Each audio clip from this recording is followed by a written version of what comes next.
विदूषकाला इंग्रजीत काय म्हणतात? जोकर. पाण्यातील वाहतुकीसाठी वापरतात. जहाज. दोघांचं बरोबर. एका फळाचे नाव? जांभळ. देशासाठी लढणारा सैनिक? जवान. पाण्यात राहणारे प्राणी? जलचर. धान्य दळण्यासाठी वापरतात.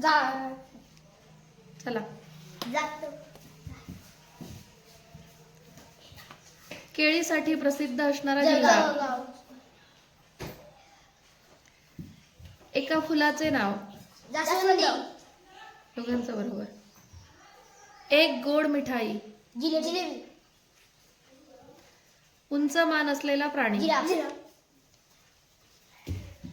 नवीनच्या विरुद्ध? जुने. दोघांचं बरोबर. पाण्याला समानार्थी शब्द? जल. जल.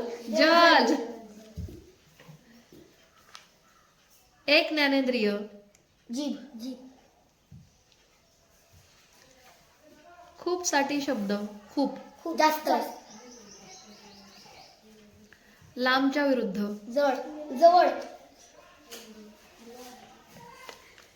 पडलो आपल्याला जखम. लागलं की होते ती? जखम. वजनदार? जास्त. जड. कोळी याच्या सहाय्याने जाळ. मासे पकडतं. काय? भरभर? जास्त. भरभर. घोडा हा धावणारा प्राणी आहे. टिंब टिंब धावणारा? जलद.